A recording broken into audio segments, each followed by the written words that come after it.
Imagine giving up sugar. Not forever, just to see what happens. At first, it feels like a simple diet change, but beneath the surface, your body is about to undergo a transformation that touches everything from your brain chemistry to your breath, your skin, and even your sleep.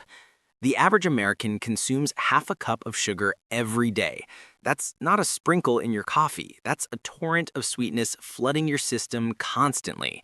So, what happens when you turn off that tap? The answer is more dramatic than you might think. Within the first 24 hours, something immediate happens. You start losing water weight. But this isn't real fat loss. It's your body switching fuel sources. Your pancreas regulates blood sugar through two hormones: insulin when sugar is high and glucagon when it drops. Without incoming sugar, your blood sugar falls and glucagon kicks in. It breaks down glycogen, your body's sugar storage, to create energy. The catch? Every gram of glycogen is bound to 3 grams of water. As glycogen breaks down, that water is released. And that's why people see rapid weight loss in the first day of cutting sugar. It's mostly water, not fat. But your body is just getting started. By day 2, you feel it. Fatigue creeps in, headaches might start, and suddenly all you can think about is sugar. Your body is scrambling to create new energy sources. It activates gluconeogenesis, the conversion of proteins into sugar. Simultaneously, fats break down into ketones for fuel. This metabolic shift is exhausting, which explains the tiredness and cravings. But here's where it gets interesting. Animal studies show that in rats, sugar activates dopamine pathways more powerfully than cocaine. When you consume sugar, your brain releases dopamine, the good feel chemical, creating a positive feedback loop. You crave more because your brain remembers that reward. This is why you've seen headlines screaming, "Sugar more addictive than cocaine." Now, to be clear, there's no evidence sugar is as addictive as cocaine in humans, but it does hijack your reward system, making those day 2 cravings feel almost unbearable. On day 3, something strange happens. You get a metallic taste in your mouth. Your breath starts to smell like nail polish remover or rotting fruit. This is acetone. As your body continues breaking down fat into ketones, it releases acetone as a byproduct.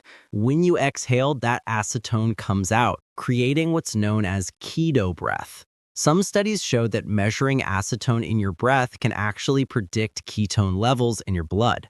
This smell can last anywhere from a few days to a few weeks, depending on how strictly you've cut sugar, including natural sugars like fruit. It's unpleasant, but it's a sign your body has fully shifted into fat-burning mode.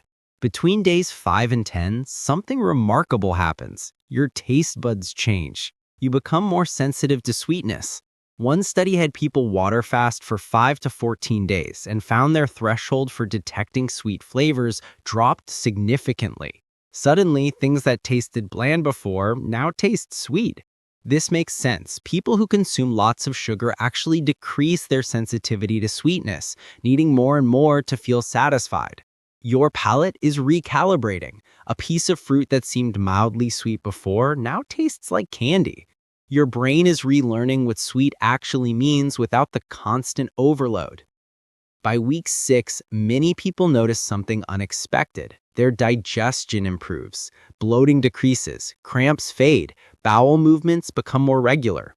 This is especially true for people with IBS, irritable bowel syndrome, which affects 10 to 20% of North Americans. IBS causes diarrhea, constipation, cramps, and bloating, often for years. Doctors recommend a low FODMAP diet for IBS, which essentially means reducing refined sugars. And studies show that cutting refined sugar can relieve IBS symptoms within 6 weeks. Your gut, finally given a break from constant sugar processing, starts to heal and regulate itself.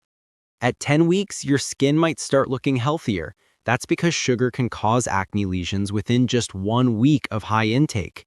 Clinical trials show that after 10 weeks on a low-sugar diet, acne lesions significantly reduce. After 1 year, your sleep improves. A study of 53,000 postmenopausal women found that 3 years of low-sugar intake correlated with reduced insomnia. Though the sugar-sleep connection is still debated, the evidence leans towards better rest without excess sugar.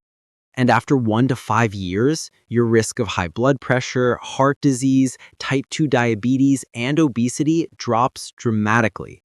High sugar intake is linked to a laundry list of diseases, largely due to its connection to obesity.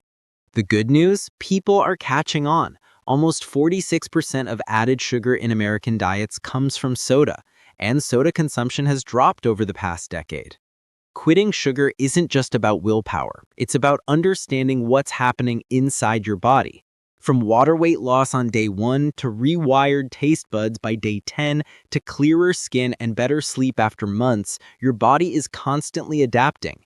Sugar isn't the enemy, but excess sugar is. And when you give your body a break, it responds in ways you might never have expected.